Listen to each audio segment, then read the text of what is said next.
قالوا ليش ما نتضامن مع المسمى شامخ الرصاص الذي وقع في قضية قتل في محافظة إب. قتل واحد من خولان، نزلوا أصحاب خولان في أمر قضائي معاهم في استلام أحد المباني عن طريق البنك، أوراق جاب لهم القاضي بطريقة قانونية، نزلوا استلموا العمارة. قام مدير الأمن الكحلاني المنفذ تبعه دائما شامخ الرصاص الذي يقوم له بأي حاجة يشتيها مدير الأمن. راح شامخ الرصاص للعمارة هذه، دخل لا بين أصحاب خولان ودخل لا داخل الشقة. علي شوكت واحد معروف، قد شفتوا المقطع حقه، ضرب لها الجاه، ضرب لها الجف بدي الجاه. ادلنا امر قانوني، ادلنا امر قضائي، احنا معانا اوامر، احنا جينا من يعني على حاجه قانونيه. يا شامخ لا تعمل مشاكل، وهو يقول حرام طلاق مالي ما جحبكم. ليش؟ معه امر من مدير الامن، مش امر، معه اتصال او قوموا من النوم قالوا تحرك لهناك مدير الامن. قالوا ليش ما نتضامن مع شامخ الرصاص، وصار مقتول، قتلوا واحد من خولان. الان يقول لك ليش ما تتضامن مع شامخ الرصاص؟ انا متضامنش مع واحد قتل حمدي المكحل الخولاني. حمدي المكحل الخولاني اول من حاصروا داخل المدينه من هو؟ مش هو هذا شامخ الرصاص الذي راح هو العساكر حقه بامر مدير الامن، حاصروا المدينه القديمه ورموا على البيوت ورموا على المكحل وسلموا المكحل لمدير الامن. انا ما استبعدتش انه مدير الامن قتل المكحل مستخدم هذا شامخ الرصاص. تقول لي جاء واحد يقول لي احنا فالحين نبيع الرجال من ابناء المحافظه. الرجال ما تبيع اصحابها يا صاحبي. الرجال قد هم خارج الوطن او بالسجون او مشردين، ما عاد بقي الا اذيال يخدموا المدير الامن واسياد مدير الامن.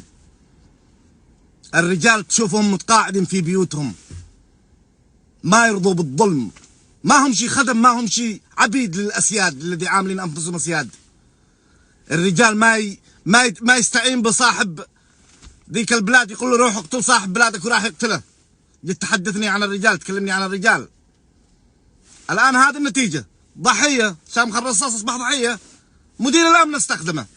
مدير الامن عليه بس يرسل.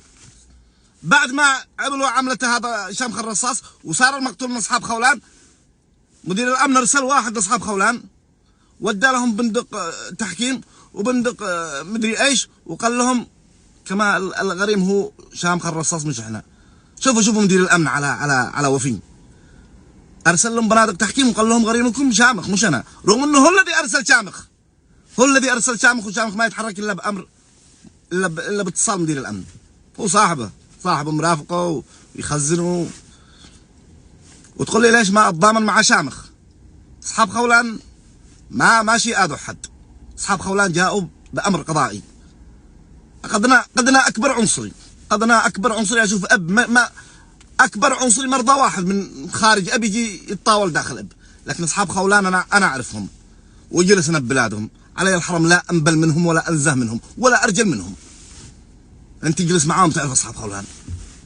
وجاءوا بامر قضائي ودخل بينهم هذا المسمى شامخ الرصاص، هو العساكر حقه، وكان يصيح ويتقنفز من هنا لهنا وهم يقولوا له بدي الجاه. هات لنا طيب امر قانوني، احنا جينا باوامر محكمه، احنا جينا بامر قضائي.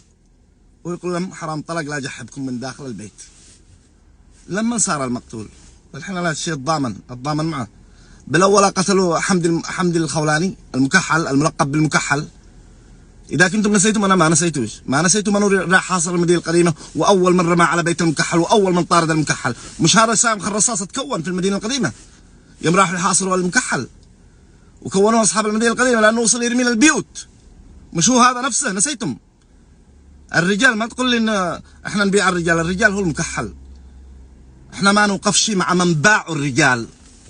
شامخ الرصاص يشل نصيبه، ما هو مكتوب لي يشله. نتمنى من اصحاب خولان ان ينظروا لمدير الامن. مدير الامن هو الذي يرسل شامخ الرصاص. مدير الامن باي شيء يتصل اتصال اقفز، لا تخرج من العماره نحصل لنا 20-30 مليون يلا. هكذا بلطجه. وهذه النتيجه. اصحابنا لا احد يقول لنا بعتوا صاحبنا، ولا احد يجي يقول لي احنا نبيع الرجال من ابناء المحافظه. الرجال لا قد مسير امور موظف معهم بيدافع عن صاحبه بالسجن. لا من استجن من محافظته بيزيد بيكلم العسكر، بيكلم النائب، بيكلم المدير، انتبهوا عليه. ويطرح عينه على صاحب بلاده وهو مسجون. ويدافع عنه، لا من تطاول عليه وهو مسجون. ما يبيع صاحب بلاده. تقول لي الرجال تعرفني أنت بالرجال. هذا ما حدث. أصحاب خولان نزلوا معاهم أمر قضائي من البنك من المحكمة.